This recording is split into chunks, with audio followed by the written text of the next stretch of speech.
자는 이웃에게도 미움을 받게 되나 부유한 자는 친구가 많으니라. 이웃을 업신여기는 자는 죄를 범하는 자요 빈곤한 자를 불쌍히 여기는 자는 복이 있는 자니라. 악을 도모하는 자는 잘못 가는 것이 아니냐. 선을 도모하는 자에게는 인자와 진리가 있으리라. 모든 수고에는 이익이 있어도 입술의 말은 궁핍을 이룰 뿐이니라. 지혜로운 자의 재물은 그의 멸류관이요 미련한 자의 소유는 다만 미련한 것이니라. 진실한 증인은 사람의 생명을 구원하여도 거짓말을 뱉는 사람은 속이느니라. 여호와를 경외하는 자에게는 견고한 의뢰가 있나니 그 자녀들에게 피난처가 있으리라. 여호와를 경외하는 것은 생명의 셈이니 사망의 그물에서 벗어나게 하느니라. 백성이 많은 것은 왕의 영광이요 백성이 적은 것은 주권자의 패망이니라. 노하기를 더디하는 자는 크게 명철하여도 마음이 조급한 자는 어리석음을 나타내느니라. 평온한 마음은 육신의 생명이나 시기는 뼈를 썩게 하느니라. 가난한 사람을 학대하는 자는 그를 지으신 이를 멸시하는 자요 궁핍한 사람을 불쌍히 여기는 자는 주를 공경하는 자니라. 악인은 그의 환난에 엎드러져도 의인은 그의 죽음에도 소망이 있느니라. 지혜는 명철한 자의 마음에 머물거니와 미련한 자의 속에 있는 것은 나타나느니라. 공의는 나라를 영화롭게 하고 죄는 백성을 욕되게 하느니라. 슬기롭게 행하는 신하는 왕에게 은총을 입고 욕을 끼치는 신하는 그의 진노를 당하느니라. 아멘. 오늘 본문의 말씀에도 여호와를 경외하는 지혜자의 모습이 계속해서 나오고 있는데 크게 세 가지로 볼 수 있겠습니다. 첫째, 지혜자는 가난한 자를 선대합니다. 20절에 보면 가난한 자는 이웃에게도 미움을 받게 되나 부유한 자는 친구가 많으니라고 합니다. 이것은 세상의 일반적인 풍조를 보여주는 것입니다. 세상은 가난한 사람을 싫어합니다. 업신여깁니다. 반면에 부자는 좋아하고 또 받들어 줍니다. 심지어 동일한 한 사람을 대할 때에도 그 사람이 부자일 때에는 다들 친구가 되려 하고 가까이 하지만 그가 망하고 가난해지면 멀리하고 모른 척합니다. 이것이 세상의 풍조입니다. 하지만 세상의 풍조가 이러하다고 해서 하나님을 아는 사람들까지 그렇게 살아서는 안 됩니다. 여호와를 경외하는 지혜자는 21절에 있는 말씀처럼 가난하다 해서 이웃을 업신여기는 것은 죄악이라는 것을 압니다. 아울러 빈곤한 자를 불쌍히 여길 때 여호와께서 복을 주신다는 것을 압니다. 그래서 가난한 사람들을 함부로 대하지 않고 가난한 사람도 귀히 여기며 가난한 사람을 돕고 섬기는 겁니다. 31절 말씀을 여러분이 한번 읽어보십시오. 31절 읽습니다.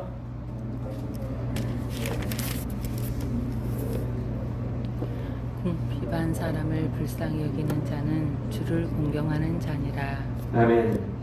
가난하고 궁핍한 자를 어떻게 대하느냐, 이것은 곧 하나님을 대하는 태도로 여겨집니다. 가난한 사람을 멸시하고 학대하면 이것은 곧 하나님을 멸시하는 것입니다. 그 가난한 자도 하나님께서 자신의 형상으로 지으신 자요 하나님께서 귀히 여기시는 사람입니다. 그렇기 때문에 가난한 사람을 학대하면 그것이 곧 하나님을 멸시하는 일이 되는 겁니다. 반대로 궁핍한 사람을 불쌍히 여기며 그것이 곧 하나님을 공경하는 것으로 간주되는 겁니다. 이를 알고 우리는 세상이 무시하고 멸시하는 가난한 사람이라 해서 함부로 대하지 않아야겠습니다. 가난한 사람들을 오히려 귀히 여기며 공경하고 섬기는 주의 백성들이 되어야 하겠습니다. 아울러 이와 연관해 우리가 가지고 있는 재물을 잘 써야 합니다. 24절에 보면 지혜자의 재물은 그의 멸류관이요 미련한 자의 소유는 다만 미련한 것이니라 이렇게 말씀합니다. 이 말씀은 재물 자체가 멸류관이 되거나 미련한 것이 된다 이런 의미가 아닙니다. 지혜자는 자신의 재물을 잘 관리하고 바르게 사용합니다. 정직하게 재물을 모을 뿐만 아니라 가진 재물을 자신과 남을 위해서 적절히 쓸 줄 아는 겁니다. 이를 통해 재물이 자기의 면류관이 되고 자기의 영광이 되는 겁니다. 그러나 미련한 자는 재물을 모을 때에도 악을 행하고 모은 재물 역시 바르게 쓰지를 못합니다. 그래서 재물을 가지고는 있지만 그 재물로 인해서 욕을 먹고 해를 당하게 되는 겁니다. 여러분, 여호와를 경외하는 지혜자는 가난한 자를 귀히 여기며 돕고 섬깁니다. 자기의 재물을 가지고 가난한 자, 불쌍한 자들을 돕고 그들과 나눌 줄을 압니다. 베푸고 베풀고 섬길 줄을 아는 겁니다. 아울러 지혜자는 자기의 가난을 막기 위해서 열심히 일하기도 합니다. 23절 말씀도 여러분이 한번 읽어보십시오. 23절 읽습니다. 모든 수고에는 이익이 있어도 입술의 말은 궁핍을 이룰 뿐이니라. 아멘. 이 말씀은 수고하면 이익을 얻지만 열심히 일하지 않고 입만 놀리는 사람은 가난하게 된다는 뜻입니다. 지혜자는 수고하여 이익을 얻습니다. 다시 말해 열심히 일해서 돈을 얻고 재물을 모읍니다. 가난한 사람을 잘 도우면서 동시에 자기의 가난을 막기 위해서는 열심히 일하는 그런 사람이 지혜자라는 겁니다. 여러분, 이런 지혜자를 하나님은 기뻐하시고 복을 주십니다. 그런 지혜자를 더욱더 흥황케 하십니다. 그리고 기억하시고 지혜자의 길로 나아가는 성도들이 되시기 바랍니다. 둘째로 지혜자는 생명을 살리고 생명을 누립니다. 25절로 27절에서는 지혜자와 생명의 관계를 말하고 있습니다. 25절에 보면 진실한 증인은 사람의 생명을 구한다고 합니다. 법정에서 진실하게 증언하는 사람은 여호와를 경외하는 지혜자입니다. 악인은 거짓으로 사람을 위태롭게 하지만 지혜자는 진실한 증언을 통해서 억울한 사람을 살리는 겁니다. 26절에서는 여호와를 경외하는 자에게 견고한 의뢰가 있다고 합니다. 견고한 의뢰가 있다, 이 말은 강한 힘이 있다, 이런 뜻입니다. 여호와를 경외하는 사람은 하나님께서 강한 힘이 되어주십니다. 그래서 그를 보호하시고 살릴 뿐 아니라 그 자녀들까지 책임져 주십니다. 자녀들이 위태로울 때 피난처가 되어 주시는 겁니다.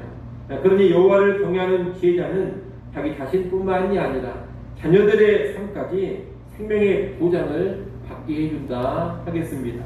27절은 여호와를 경외하는 것이 생명의 샘이라고 합니다. 생명의 샘이라는 말은 지속적으로 생명력을 공급해 준다, 이런 뜻입니다. 샘에서는 물이 끊이지 않고 계속해서 솟아나지 않습니까? 그러니 생명의 샘이란 생명력이 계속해서 나온다, 이런 뜻입니다. 그런데 무엇이 생명의 샘이냐? 다른 게 아닙니다. 여호와를 경외하는 것이 생명의 샘입니다. 여호와를 경외하는 삶을 살면 계속해서 생명력을 공급받아 사망에서 벗어나는 것입니다. 이 말씀 역시 여호와를 경외하는 지혜자가 생명을 누림을 의미합니다. 이처럼 여호와를 경외하는 지혜자는 다른 사람도 살리고 자기 자신도 살리고 자녀들도 살립니다. 한마디로 생명의 사람이 되는 겁니다. 여호와를 경외하는 지혜가 곧 생명입니다. 이를 꼭 기억하시고 언제나 여호와를 경외함으로써 생명의 길로 나아가고 주변에도 생명을 전하는 그런 사람들 될 수 있기를 바랍니다. 마지막 세 번째로 지혜자는 통치, 달리 말하면 다스리는 일을 잘합니다. 28절부터 35절까지 말씀은 주로 지혜로운 왕의 모습 또는 지혜로운 지도자의 모습으로 이해할 수가 있겠습니다. 28절에 보면 백성이 많은 것은 왕의 영광이요 백성이 적은 것은 주권자의 해망이라고 합니다. 지도자의 영광은 따르는 자들이 많을 때 있는 법입니다. 물이 없으면 배가 뜰 수 없듯이 백성이 없는 왕은 의미가 없고 따르는 이가 없는 지도자는 무용지물입니다. 그러므로 지도자는 사람의 마음을 얻을 수 있어야 하고 성품이 좋아야 합니다. 그래야 사람들이 떠나지 않고 그 지도자와 계속해서 함께하며 따르는 겁니다. 좋은 지도자의 모습이 29절 이하에도 계속해서 나오는데 29절에 보면 조급하지 않고 노하기를 거디한다고 합니다. 쉽게 화를 내고 분노하는 지도자는 좋은 지도자가 아닙니다. 지도자일수록 분노를 잘 다스릴 줄 알아야 합니다.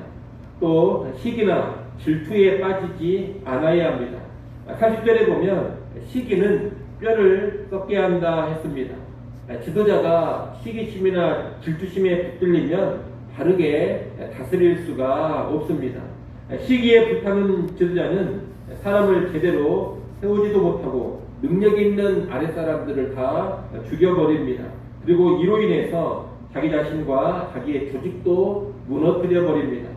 우리 모두가 시기심을 조심해야 되겠지만 특별히 지도자의 위치에 있는 사람일수록 더더욱 이 시기와 질투를 조심해야 합니다. 그래야 자기도 살 수 있고 조직도 살아나게 될 겁니다. 31절은 가난하고 없는 사람을 귀히 여기라 하고 34절에서는 공의를 행하라고 합니다. 사람을 외모로 취하지 않고 공평과 정의로 대하는 것이 지도자의 귀한 자질이라는 겁니다. 끝으로 35절을 보면 슬기롭게 행하는 신하와 욕을 끼치는 신하가 나옵니다. 만약 우리가 지도자를 도와야 하는 위치에 있다면 슬기롭게 행하는 사람이 되어야 할 것입니다. 아울러 내가 기도하는 위치에 있다면 사람을 잘 세워야 합니다. 슬기롭게 행하는 자를 세워야지 그렇지 못하고 미련한 자를 세우면 화를 당하게 됩니다. 인사가 만사라는 말이 있듯이 적절한 사람을 요소요소에 잘 세우는 일이 지도자에게 있어 아주 중요합니다. 사람을 함부로 세우면 반드시 뒤탈이 나게 되어 있습니다. 그러므로 지혜로운 지도자는 사람을 잘 분별해서 적절히 세우는 것입니다. 이상으로 우리가 여러 가지 지혜로운 지도자의 모습을 봤는데 본질적으로 여호와를 경외하는 지도자가 되면 자연스럽게 지혜로운 지도자가 되고 영광을 누리게 됩니다. 이를 아시고 여러분의 가정에서나 교회 또 사회에서 여호와를 경외하는 다스리는 자로 여호와를 경외하는 그런 지도자로 서갈 수 있기를 간절히 소원합니다. 기도하겠습니다. 하나님 아버지, 지혜자의 삶이 어떤 삶인지를 잘 알고 행하게 하여 주옵소서. 가난한 자를 업신여기지 않게 하시고 오히려 귀히 여기며 가지고 있는 재물로 잘 숨기는 지혜자 되게 하여 주옵소서. 생명을 주고 생명을 누리는 지혜자의 삶 살게 하여 주옵소서. 또한 좋은 성품과 좋은 능력으로 바르게 기도하고 잘 다스리는 그러한 지혜자들 다 되게 하여 주시옵소서. 하나님, 이 시간도 하나님께 나와 기도할 수 해주셔서 감사합니다. 우리의 교만을 내려놓고 겸손하게 하나님을 의지하는 이 시간 되게 하여 주옵소서. 우리의 모든 형편과 상황 속에서 다시금 하나님을 바라보게 하시고 모든 염려를 내려놓고 우리 감사함으로 하나님께 구할 것을 아뢰게 하여 주시옵소서. 하늘의 신령한 도움을 받아 누리게 하시고 기도하는 시간을 통하여서 주의 성령으로 다시금 충만해지게 하여 주옵소서. 주일입니다. 모든 성도들 하나님께 나와 영과 진리로 예배케 하시고 우리 예배 자리에 임재하시며 하나님 영광을 받아 주옵소서. 모든 예배 이웃들을 각별히 붙잡아 주시고 주의 성령으로 충만케 하사 예배의 시간 수종드는데 부족함 없게 하여 주시옵소서. 유치부, 유초등부, 중고등부, 청년 모임에도 살아계신 하나님 함께하여 주사 귀한 능력 베풀어 주시고 우리 모든 아이들 교회의 다음 세대들이 주의 말씀 안에서 더욱더 든든하게 세워져 가게 하여 주시옵소서. 교회의 미래가 더욱더 밝아져가는 오늘 한 날 되게 하여 주옵소서. 예수님의 이름으로 기도드리옵나이다. 아멘.